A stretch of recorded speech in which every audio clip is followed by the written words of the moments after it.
Buenos días a todos y muchas gracias por venir. Asistimos en los últimos años a un cambio en el modelo sanitario propiciado por las nuevas tecnologías.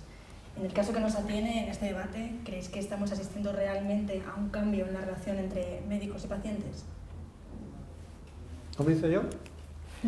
Bueno, yo pienso que sí. Quisiera decir que yo soy médico de atención primaria, que me comunico con mis pacientes por correo electrónico, que como casi todos ya tenemos ordenador en casa, que hago fotos con mi móvil a mis pacientes cuando tienen algún problema, y que creo que me comunico con mis colegas a partir de todos esos medios. Entonces creo que ha cambiado sustancialmente la relación con estos medios nuevos. Si quieres, yo voy a decir una cosa muy rápida, sí, para abrir fuego y ser un poquito diferente, ¿no? Yo creo que la relación médico-paciente no ha cambiado. Lo que ha cambiado es que nos han puesto entre el médico y el paciente un instrumento que artefacta un poco esa relación, pero la relación sigue siendo la misma. O sea, yo creo que el concepto de relación médico-paciente no debe cambiar o no debería cambiar por el hecho de introducir tecnologías que interponen entre ambos, pues eso, una especie de barrera. ¿Qué es lo que está pasando? Las tecnologías que nos han puesto encima de la mesa a los médicos son tremendas, son muy buenas, son eficaces, bien utilizadas. Creo que es un avance considerable que debemos saber utilizar, pero también tenemos que ser lo suficientemente listos como para no olvidar que lo importante de la relación médico-paciente es el cara a cara, el hablar, el diálogo, el establecer ese contacto visual que muchas veces hemos perdido como consecuencia de interponer entre los dos, ya digo, esas pantallas, esos teclados, ese mirar a otro lado mientras que el paciente te está contando qué te pasa y estás escribiendo, ¿no? Entonces, tecnología sí, bien utilizada, fundamental. Yo creo que hay que adaptarse a los tiempos, estamos en el siglo XXI, pero lo que es el concepto básico de la relación médico-paciente no podemos olvidarla. Por aquello de sembrar polémica, vamos a ver, no solamente es que haya cambiado la relación médico-paciente, sino que la va a cambiar todavía más. Es decir, yo creo que es muy sintomático que los tres médicos que estemos aquí seamos de atención primaria, porque la atención primaria es donde se ha iniciado este cambio mucho antes. Es decir, no es lo mismo hablar de médicos que trabajamos en atención primaria con una historia clínica informatizada al 100%, pues prácticamente desde hace unos 10 años, donde el trabajo es habitual, donde eso que comentaba Julián, de que se establece a veces en la consulta una relación a tres entre la pantalla del ordenador, el médico y el paciente. Pues sí que tenemos experiencia en esa situación, pero yo creo que va a cambiar todavía mucho más. Es decir, la puesta en marcha de las nuevas tecnologías, el manejo de los teléfonos inteligentes y otro tipo de cosas, el concepto que yo creo que tenemos en una sociedad, yo creo que madura, de empoderamiento de los pacientes, el manejo por nuevas tecnologías, por la puesta en marcha de APPs, esa situación muy vinculada a la estrategia de crónicos, va a cambiar todavía más. De hecho, pues tenemos experiencia de compañeros, como comentaba Juan Manuel, es decir, no es extraño que un médico se relacione por correo electrónico con pacientes, con problemas de confidencialidad y con otra serie de cosas. Pero vamos a ir a entornos en los cuales pues, un paciente asmático va mediante una app de su smartphone, va a mandarle a su médico una serie de parámetros y su médico va a actuar sobre ello. Eso cambia la relación, es decir, la hace tan diferente como que no va a ser incluso ni presencial, y en muchos casos. Es cierto que hay que conservar esa presencia física y esa relación, y que yo creo que la pantalla a veces hay que cambiarla. Es interesante, bueno, en algún caso desde nuestra sociedad pues lo hemos planteado, es decir, el que cambiemos la forma de pasar consulta y nos orientemos más al modelo inglés, en el cual la que está contra la mesa es la pared y no contra el paciente, y el paciente tiene acceso a ver la tecnología. De hecho, en muchos casos nosotros lo que hacemos es girar el monitor, porque esa información que sale y que comparte y que es una fuente de acceso a información no solo de la consulta de primaria. Es decir, hace 15 años sería impensable la radiología digital, sería impensable la comunicación entre el médico de atención primaria y el hospital. En situaciones en las que estamos llegando ahora, en la cual el médico sabe en tiempo real lo que le está pasando a su paciente en el servicio de urgencias del hospital, o que sabe que ha sido dado de alta o que va a ser dado de alta antes de que esto se produzca y eso le permita, está alterando de manera clara la relación entre médico y paciente. Entonces, yo creo que sí ha cambiado y que va a cambiar todavía mucho más. Precisamente en este sentido, siguiendo un poco con la línea de atención primaria y ahondando en la línea que comentaba Julián, recientemente un estudio de Estados Unidos también decía que los pacientes estaban echando de menos un poco esa interacción cara a cara, que las tecnologías están ayudando a despersonalizar aún más cuando en la atención primaria partimos un poco de una base de sobresaturación en la que las consultas a veces son reducidas, el tiempo de las consultas es reducido. Entonces, ¿creéis que la tecnología puede convertirse a lo mejor en que esta despersonalización, va a ayudar o es el precio a pagar por la inclusión de las nuevas tecnologías también. Yo, siguiendo lo que habéis dicho los médicos, permitidme que os tutee, porque estamos aquí entre amigos, no estoy de acuerdo como paciente. Tienen mucha suerte vuestros pacientes, que podéis atenderlos, que les podéis mandar un correo electrónico y todo esto. Pero esto no es igual en todos los sitios, ni todos tienen los mismos medios, ni todos lo saben manejar. La tecnología ha llegado para quedarse, para instalarse, y nosotros nos hemos subido a ella. Pero no se nos olvide que muchos de los pacientes que tenéis, que vamos, hemos nacido en el siglo XX. Y no a finales del siglo XX, luego somos emigrantes en informática, ¿vale? Hemos tenido que subirnos al carro ello. Entonces no manejamos bien las tecnologías. Personalmente a mí mi médica de cabecera no me manda ningún correo, lo más que hace la mujer es llamarme por teléfono, si es que procede. No tienen todos los mismos medios. Y hay que empezar hablando de que esto hace falta medios y dinero. Lo siento mucho, pero hay que hablar de dinero. Inversión, que queda mejor. Y no todo el mundo lo tiene, ni en todas las comunidades ni está. Claro que sería bueno que hubiese ese tipo de programas para todos, como hace, por ejemplo, Hacienda. ¿Quién no entra en un programa de la campaña de la renta? Si no entras tú, te entra alguien. ¿Por qué? Porque te interesa. A nosotros también nos interesa. Lo de las aplicaciones para determinadas enfermedades, totalmente de acuerdo, pueden ir bien, pero no se puede generalizar. Lo que has dicho de la relación médico-paciente, deshumanizar la sanidad, que sería, yo voy al médico y está delante de un ordenador o una tablet, me es igual, pero yo necesito preguntarle, que me conteste, que me responda, que me aclare. Esto es el empoderamiento del paciente, ser no lo que diga el médico, sino ser un sujeto activo, que es el empoderamiento, ser sujeto activo, y gestionar su propia enfermedad, ¿no? Pero a esto todavía no hemos llegado. Se habla muchísimo de que el paciente sea el centro del sistema, pero hasta ahora, disculpadme, ni se nos ha llamado ni se nos tiene en cuenta. Entonces esto se llegará, yo soy muy optimista y pensamos que esto se llegará, y esto es en lo que estamos peleando, por hacer incidencia desde el empoderamiento, ya no solo en las nuevas tecnologías, sino también, porque evidentemente en clínica ha sido una maravilla, las nuevas tecnologías, en las operaciones, esto es increíble, ¿no? Y estamos totalmente de acuerdo, nada, pero no es real esto. No mitifiquemos las nuevas tecnologías, por favor. No, simplemente seamos realistas con lo que hay, con lo que tenemos, con lo que estamos, y que todos estamos aprendiendo. Hay que hacer formación, inversión, conocimiento, y el paciente empoderado es lo que pretendemos, tener información, conocimiento, ser un paciente activo. Esto ahorra a la larga, pero el resultado se ve muy tarde. Comentabas, Toni, me llama la atención también una cuestión que se va a plantear. El avance de la e-health va a coincidir también con una población cada vez más envejecida. Entonces, ¿hasta qué punto puede suponer esto un freno al avance? Estoy de acuerdo un poco en el medio de las dos opiniones, ¿no? En el sentido de que la tecnología está aquí, pero no está equitativamente distribuida, ¿no? Y hay una brecha digital. Los no nativos digitales, y yo me incluyo, porque los nativos digitales son de 25 para abajo o de 20 para abajo, pues tienen que hacer un proceso de aprendizaje, estamos de acuerdo. A mí me da mucho la atención, estoy en contacto con desarrolladores de software y que están metiéndose en el sector salud, porque resulta que es muy interesante para los tecnólogos, y es verdad que tienen una tendencia a olvidar el carácter antropológico de una persona que enferma, es decir, la necesidad que tiene un enfermo del ritual, ¿no? De tocar ese contacto humano, y es llamativo a veces cómo se olvida, cuando uno está en el lado de la tecnología, que la inmensa mayoría de los pacientes, como muy bien apuntabas, que entran en nuestra consulta, yo soy neurólogo, pues efectivamente no tienen un nivel de alfabetización, digámoslo así, suficiente para entender una aplicación móvil, un iPad, un correo electrónico, hablando de tecnologías de la información, que es de lo que estamos hablando. En ese sentido, yo me alineo contigo en la idea de que estamos viviendo el principio de lo que va a venir. Sí. Yo desde el campo en el que vengo, que es el del autismo, sí que veo que la tecnología se tiene que adaptar a la persona, tiene que ser una herramienta facilitadora. Si la persona no puede utilizarla o no sabe cómo, o no hay nadie que le sepa explicar cómo hacerlo, esa tecnología no sirve. Entonces, desde ahí es desde donde se tiene que empezar a mover. Y una cosa que, o sea, yo creo que antes has dicho una cosa y es cierta, en el ámbito de atención primaria se ha desarrollado mucho más rápido el mundo de la historia electrónica, el acceso a la historia digital, a las telecomunicaciones, a contacto con pacientes, etc.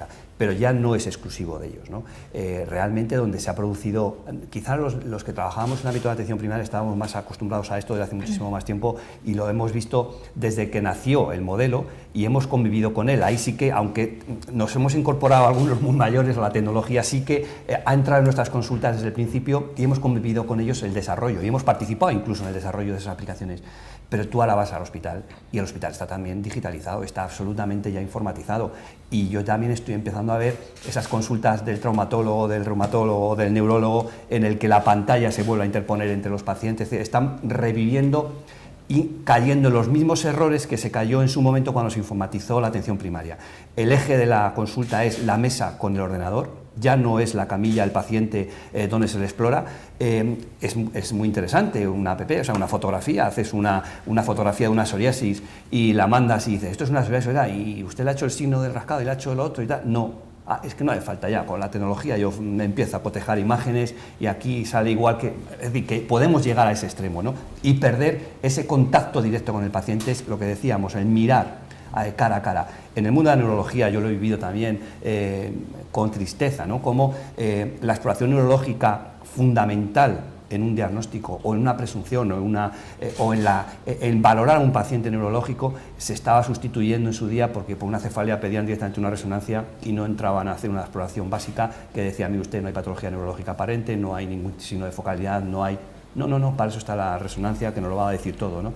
Entonces, ojo con esto, tecnología sí, tecnología bien aplicada también, tecnología con mesura, con control y desde luego por ambas partes. Sí. O sea, no es suficiente con que el médico tenga acceso a un gran arsenal tecnológico si no es copartícipe el paciente de él, porque el paciente al final tiene que ser cómplice de ello y tiene que entender que el ordenador está para algo, que el ordenador le puede venir bien a él, que a lo mejor el no tener ese contacto visual directo con el paciente es muy importante tenerlo, pero si se sustituye por una tecnología que le va a beneficiar como paciente, a lo mejor lo puede entender mejor que si entran en la consulta y dice, si es que no me ha mirado, si es que no me ha mirado, es que lo único que ha hecho es escribir con el ordenador y encima apartándose así porque la pantalla está en medio y ahora las pantallas son más pequeñas, pero recuerda las pantallas que nos pusieron al principio, ¿no? Que eran como las televisiones antiguas, o sea, una cosa horrible. Entonces, tecnología sí, ya digo, para todos. Y los pacientes, también una cosa que me gustaría decir, los pacientes, no todos ni mucho menos, creo que una minoría saben manejarse en este mundo, igual que una minoría de médicos saben manejarse todavía en el mundo de las grandes tecnologías. O sea, no nos equivoquemos, los que estamos en los blogs, en los Twitter, en las grandes aplicaciones, estamos todo el día metidos en las redes sociales, somos contados, contados. O sea, de 40.000 médicos de Madrid, me gustaría saber cuántos tenemos un Twitter o tenemos un blog. ¿Cuántos? 1.000. Y a lo mejor me paso. Julián, yo estoy de acuerdo contigo, pero yo creo que, un poco al contrario de lo que opina Tony, yo creo que casi todos, menos Ignacio posiblemente Laura, hemos nacido mucho más allá del siglo XX. Pero igual que nos toca convivir y formarnos en otras miles de materias, tenemos que vivir esto que los tiempos nos han traído. En ese sentido, bueno, a mí me queda no demasiado tiempo para jubilarme y bueno, pues una de mis obligaciones es estar al día en las tecnologías. En este momento me toca la tecnología. Si yo hubiera nacido en el siglo XV, pues solamente mi tecnología hubiera sido manejar el florete, pero como estoy en el siglo XXI, mi obligación es trabajar con las nuevas tecnologías, sobre todo electrónicas. Pero es que ya hay muy pocos en atención primaria, ninguno, consultorios que no tengan un ordenador desde hace 10 años. Nuestro problema puede ser algo más de pormenorizar, cómo tenemos las historias clínicas, cómo nos intercomunicamos los médicos, tanto a nivel hospitalario como a nivel de primaria, o esta cultura que debemos adquirir los médicos de comunicarnos con el paciente. Yo estoy totalmente de acuerdo que sigue vigente la frase de Marañón, el que decía que desde que un paciente entra por la puerta hasta que se sienta en su silla, tú deberías haber hecho el 50% del diagnóstico. Esto sigue siendo así, esto no hay... Pero independientemente de eso, nosotros necesitamos, tanto los médicos como los pacientes, una educación del uso de las tecnologías, no solamente saber usarlas, sino, bueno, el otro día me contaba en una conferencia que un nieto le decía a su abuelo, abuelo, ¿dónde se pone el cuchillo? ¿A la izquierda? ¿O dónde, a la derecha? ¿Dónde se pone el tenedor? A la izquierda. ¿Y el móvil? Bueno, pues es una broma, ¿no? Pero es una broma a la que nos tenemos que adaptar, ¿no? Yo creo que es inapelable. Todos debemos saber. Hombre, mi madre tiene 93 años, a mi madre no se lo voy a decir, pero mi madre pide la cita por teléfono y le responde una máquina. Solo una cosa, 3 segundos. El otro día vi una fotografía impactante, la acabas de definir tú, pero de otra forma, era mejor esta. Y era una bandeja con material quirúrgico, no sé si la habéis visto, en la que se veía la pinza, la tijera, el bisturí y el móvil. Es decir, que es que en los quirófanos están los móviles. Hablábamos de compartir... A ver, yo creo que, vamos a ver, como ha dicho Juan Manuel, yo creo que pues, algunos de los presentes somos claramente del siglo XX y hemos tenido que abordar la brecha digital. Yo creo que cuando hablamos de tecnologías hablamos de cosas que son muy dispares y que es evidente que hay que individualizar. No hay nada más revolucionario en la consulta de un médico que un teléfono para llamar a su paciente. Y eso está cambiando la relación médico-paciente. Cuando yo empecé a trabajar en el centro de salud o en el consultorio rural, cuando empecé hace muchos años, no teníamos teléfono para llamar al paciente. Y eso cambia la relación. Que yo pueda llamar a un paciente crónico que está recién salido del hospital y preguntarle qué tal estás, me paso luego a verte, eso también son nuevas tecnologías. Entonces es cierto que hay cosas que pueden ir adelante y podemos tener desde el paciente que necesite, incluso pasando de edad, que tenga dudas en un momento determinado sobre el diagnóstico, que te aporte una información, al contacto, por ejemplo, con padres de niños, que tú eres difícil en un momento determinado asumir esa situación, un teléfono, una imagen o algo que te aporta el padre puede ser muy importante para la valoración clínica. Eso es lo que yo creo que desde atención primaria estamos incorporando. También en nuestras consultas, porque los pacientes son también con brecha digital, pero no tanto. Encuentras pacientes muy documentados que acuden y te comentan cosas que han leído o que han visto. De hecho, muchos de nuestros compañeros, o algunos de nuestros compañeros, sobre todo, como decía Julián, a veces los que somos un poco friki con las nuevas tecnologías, la recomendación cuando sale el paciente de la consulta no es una receta con un fármaco, sino una lista de páginas a las cuales debe leer, o una lista de páginas en las cuales viene una indicación para hacer una rehabilitación en casa de un problema de una lumbalgia, en vez de salir con un antiinflamatorio y protector gástrico. Es decir, ese tipo de cosas está cambiando la relación. Es evidente que la relación no puede cambiar de 0 a 100 ni para todos los pacientes y hay que individualizarlo. Pero sí que es cierto, como decía Julián, que en la atención primaria llevamos tiempo trabajando y hay un tercer elemento que es la pantalla del ordenador que antes no estaba. Aunque también hay que decirlo, es decir, antes había compañeros que para no ver al paciente se refugiaban detrás de la pila de historias clínicas. Una pila de historias clínicas me pongo detrás y solo apunto. Es decir, yo creo que son cosas diferentes. Los médicos tenemos que dar una respuesta individualizada. Yo creo que todos estamos de acuerdo en que no existen enfermedades genéricas sino enfermos y hay que dar una respuesta a cada uno. Pero sí que es cierto que las nuevas tecnologías, que es lo que comentamos, está cambiando esa relación médico-paciente y yo, por lo que decía antes, lo va a cambiar más. Entre otras cosas, porque sería imposible muchas de las cosas que hacemos ahora. Es decir, yo como médico de familia, si tuviera que hacer todo lo que me posibilita la tecnología con el número de pacientes que tengo, si no la tuviera sería imposible. Yo no puedo pasar una consulta de 50 pacientes, no puedo hacer no sé qué, no puedo tener contacto con el hospital porque no hay tiempo suficiente. Y eso es lo que la nueva tecnología nos está dando. Y sí que es cierto que interfiere en la relación y que la cambia desde mi punto de vista en positivo. Pero sí que es cierto que, como siempre, hay una resistencia al cambio en todas partes. Pero sí me parece que es algo positivo y lo que decía antes, está cambiando y va a cambiar todavía más. Yo no he dicho en ningún momento que no sea positivo, no lo he dicho en ningún momento, sino todo lo contrario, que es lo que viene y nos tenemos que acoplar, pero que no podemos mitificar que las tecnologías lo solucionan todo y lo hacen todo. No es verdad. No es verdad. Que la relación de médico-paciente ha cambiado gracias a las nuevas tecnologías en algunos casos, no en todos. O sea, no se puede en este momento generalizar. Llegaremos a un momento en que sí, que lo hagamos, ¿no? Pero no es el momento. Hay patologías, enfermedades, casos que son más fáciles de controlar por una aplicación que se ponga en el ordenador. ¿Esto en el móvil? Sí, pero hay otras que no. Yo, que soy mujer de cáncer, no puedo hacerlo por el móvil, ¿no? Podré consultar, pero tendrá que estar el oncólogo para poderme dar una respuesta, o la enfermera de oncología o alguien tendrá que estar. Pero para eso tienen que cambiar muchas cosas y eso se llama invertir. Y esto es así, o sea, no lo vamos a pintar todo, que esto se hace de la noche a la mañana por voluntarismo de los profesionales y de los pacientes. Esto lleva consigo unos costes que son formación a los profesionales, y cuando digo profesionales digo a todos los que entran dentro del sistema y a nosotros. Y también nosotros tenemos que cambiar y tenemos que ir al médico con la idea de lo que vamos a pedir. ¿Por qué vamos al médico? Nos tenemos que preguntar primero, no por una cosa que podemos solucionar. Pero también tenemos que advertir a los pacientes que al entrar en páginas y páginas, San Google nos dice un montón de información. El problema es luego saber si esa información es. Yo conozco casos que van buscando su caso concreto para que les dé la solución San Google, y no, porque somos únicos y exclusivos y cada uno tenemos una patología. Lo que comentabas antes de que ves una foto y tal y puedes decir, perfecto, a mí me parece estupendo, o los médicos de la piel que les haces una fotografía y te dicen, pues no te preocupes, el famoso miedo al melanoma, ¿no? Bueno, pues esto es así, pero tiene que venir. Ahora no podemos decir que esto está solucionado, estamos en vías de ello, y bienvenida sea la tecnología.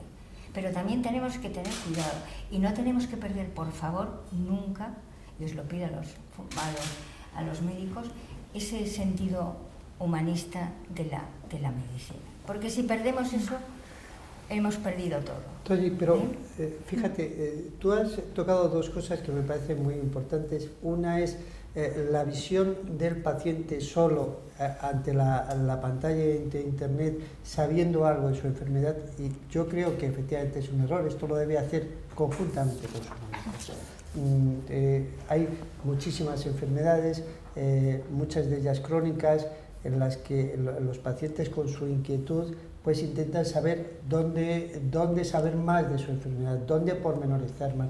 Yo creo que el médico es un buen guía para decirle cuáles son las páginas que puede visitar. Incluso hay páginas que están certificadas. Eso por un lado. Y yo creo que eso es una labor que tenemos que los médicos comenzar a hacer. Y por otro lado, decías invertir en dinero. Efectivamente, yo creo que muchas listas de espera, fíjate cómo se evitarían. Cuando a los médicos de hospital y los médicos de primaria se les pague, y fíjate que yo no vengo de un mundo sindicalista, pero cuando se les pague por la acción de la interconsulta cibernética, cuando un médico de primaria y un médico de hospital puedan tener una cartera de pacientes que comentar, esto va a evitar muchas listas de espera, porque muchos pacientes no tendrán que ir al hospital a hacer una referencia a su médico de hospital. Bueno, todas estas cosas se tienen que contemplar, pero ya no es una cuestión de invertir más dinero, sino de saber gestionar mejor el dinero. Las dos cosas, porque además las nuevas tecnologías no saben resultados inmediatos, son a largo plazo, pero no a corto plazo, son a medio y largo plazo. Estas inversiones son así y es lo que tenemos que hacer. Claro que nuestro Sistema Nacional de Salud se tiene que adecuar a lo que viene, a lo que pasa, a cómo estamos, al paciente empoderado, el que sabe manejar su enfermedad, el cambio de criterio. Pacientes nosotros que gestionamos nuestra propia enfermedad, que sabemos lo que queremos, que decidimos, no nos ponemos en las manos del médico clínicamente, pero la decisión es nuestra, pero cuando el médico nos explica las posibilidades, esto y esto, y entonces con esa explicación que entenderemos o no entenderemos y tendremos que preguntarla, y a la tablet no solo podemos preguntar, con eso decidiremos nosotros, porque gestionamos nuestra propia enfermedad, qué queremos hacer. Pero evidentemente siempre de la mano de los profesionales, ¿no? Sí. Porque es la autoridad, por decirlo de alguna manera. De Google, perdona, porque yo vamos a bueno, como ya sé, muchos lo llaman ya el conocido Doctor Google. Los últimos datos ya dicen que hasta el 80% de la población busca información, y ya no tanto antes o incluso sin acudir a consulta, sino muchas veces algunos estudios están reflejando que los pacientes también buscan información una vez han pasado por consulta para buscar una segunda opinión. ¿Qué os parece esto? ¿Están acudiendo realmente más informados? ¿Es una arma de doble filo? Yo creo que el sector nuestro se ha caracterizado por ser conservador en la adopción de estas tecnologías, y a lo mejor es que lo tiene que ser, ¿no? El sector de la aviación también lo es por razones obvias, ¿no? Las innovaciones que se introducen pues no pueden poner en peligro la seguridad, y eso hace que no sea lo mismo digitalizar el mundo de la música que digitalizar la atención sanitaria. Pero al final esa explosión tecnológica está ocurriendo, y además vemos que está ocurriendo de una manera exponencial, ¿no? Esto es logarítmico. Se está acelerando la curva de introducción de tecnologías, la convergencia tecnológica en nanotecnología, tecnologías de la información, big data, análisis predictivo. La consecuencia de esto es que los pacientes digitalizados tienen acceso a información. La química se está democratizando en cierto modo, y esa ola a nosotros no nos puede pasar desapercibida. Vamos a tener que ser proactivos a esa democratización del conocimiento, porque además lo que ocurre es que transforma, sin darnos cuenta que éramos uno, transforma el modelo. Pasamos de hacer una atención episódica y reactiva a hacer una atención continua y proactiva mediante la medición de sensores, ¿no? Con el Internet de las cosas, que mantiene el continuo diagnóstico, ¿no? Ya no está tan segmentado. Eso es una realidad en la que nos estamos metiendo. Que yo creo que, a ver, comenta el tema de Dr. Google, es decir, yo creo que ahí los profesionales sanitarios también estamos girando. Es decir, hay ejemplos, todavía son puntuales y evidentemente no están extendidos. Por ejemplo, aquí en la Comunidad de Madrid hay un proyecto de colaboración de varias sociedades científicas, entre ellas la SEM, en la que estoy, con la Consejería de Sanidad, para generar información fiable y reconocida para los pacientes, colgado de una página institucional.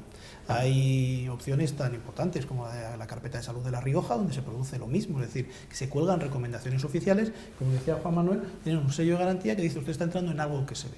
Porque el problema que todos tenemos con Google es que hay información muy diversa y a veces muy interesada en alguna serie de cosas. Solamente falta poner obesidad y te encuentras allí y te sale un mundo comercial. Entonces, yo creo que los profesionales en eso estamos participando de una manera clara, porque, como decías, es decir, es una cosa a la cual no podemos dejar pasar. Entonces, esas recomendaciones cada vez se encuentran más seguras. El otro día, en el asunto que comentaba la Comunidad de Madrid, resulta que una de las páginas más consultadas en toda España, cuando te metes determinado tema de salud, en la página oficial de la Comunidad de Madrid, es decir, en madrid.org, que es una cosa que te sorprende y que cuando lo pones en Google sale de lo primero. Es decir, ahí es donde queremos estar los profesionales sanitarios, para que esa información sea fiable, porque si tú no aportas información buena, lo que te acaba pasando muchas veces en la consulta es que te llega el paciente pues, con un tocho de información y la consulta, por eso decía que cambia, ya no es a veces el problema del paciente, sino desmontar que todo esto que te trae no es fiable, porque eso hace que el paciente tenga una determinada impresión. Entonces, yo creo que los profesionales estamos trabajando en esa línea, incorporarnos y facilitar información